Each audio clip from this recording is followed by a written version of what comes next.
Hi hello good morning. This is your Vedant Maurya, scientific student federation Telangana రాష్ట్ర అధ్యక్షుడు. రోజు రోజు ఈ కులం పేరుతో మతం పేరుతో ఎన్నో అఘాయిత్యాలు చూస్తూ వస్తున్నాము. నిన్నగాక మొన్న మేడారం జాతరలో ఫుడ్ జిహాద్ అనే పేరుతో ఒక హిందువులు ఒక ముస్లిం పైన చేసినటువంటి దౌర్జన్యాన్ని మనము చూసాము.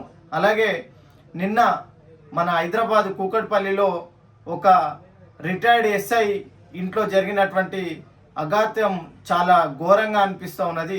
ఎందుకంటే ఒక పోలీసు ఉద్యోగంలో పనిచేసి ఎస్ఐ స్థాయిలో తన రిటైర్మెంట్ అయిన తర్వాత తనకు ఇంట్లో ఉన్నటువంటి ఇద్దరు పిల్లల పెళ్ళిళ్ళు కాలేవనే నెపంతో తను ఎంతో బాధపడుతూ ప్రతిరోజు ప్రభును వేడుకున్న తను వాళ్ళ పిల్లలకి పెళ్ళిళ్ళు చేయలేడని చెప్పేసి తను వాపోయారు. అలాగే తర్వాత ఆరోగ్యం బాగాలేక ఆ అమ్మాయి రక్తహీనతతో బాధపడుతూ రామ్దేవ్ హాస్పిటల్లో చేరినప్పుడు కూడా వాళ్ళకు బ్లడ్ తక్కువ ఉంది కాబట్టి మీకు బ్లడ్ ఎక్కియాలంటే స్వచ్ఛమైన యేసు రక్తం లాంటి స్వచ్ఛత కలిగినటువంటి రక్తమే ఎక్కియాలి, వేరేది వద్దని చెప్పేసి వాళ్ళు నిర్లక్ష్యంతో ఆ ఒక ట్రీట్మెంట్ జరగకుండా చేసినారు.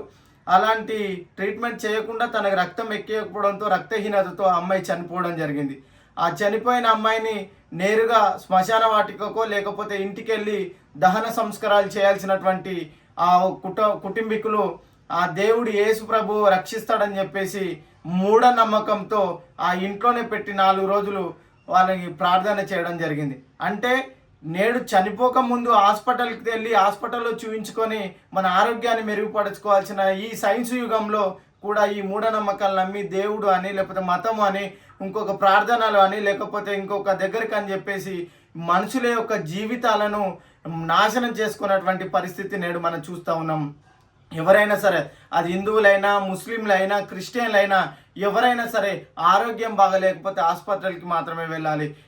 ఈ కొంతమంది మొత్తం క్రిస్టియానిటీ తప్పని నేను చెప్పట్లేదు. కొంతమంది ప్రజల యొక్క మనస్తత్వాన్ని వాడుకొని ప్రజల్ని వాడుకొని వాళ్ళ యొక్క అవసరాలను వాడుకొని డబ్బులు దన్నుకోవడం కోసం మాత్రమే ఈ పేరాయిల్ అని చెప్పేసి లేకపోతే ఇంకోటి ప్రార్థనలు అని చెప్పేసి సామాన్య ప్రజలని ఆగం చేస్తూ వాళ్ళకు ఒకవేళ ఆరోగ్యం బాగలేకపోతే హై హాస్పిటల్లోకి అంటే పెద్ద పెద్ద హాస్పిటల్ కార్పొరేట్ హాస్పిటల్లోకి వెళ్ళి వాళ్ళు ట్రీట్మెంట్ తీసుకుంటూ సామాన్య జనాలను మాత్రము ఇలా ప్రార్థనల పేరుతో ప్రేయర్ ఆయిల్ పేర్లతో మోసం చేస్తూ వాళ్ళ ప్రాణాలు తీస్తున్నారు.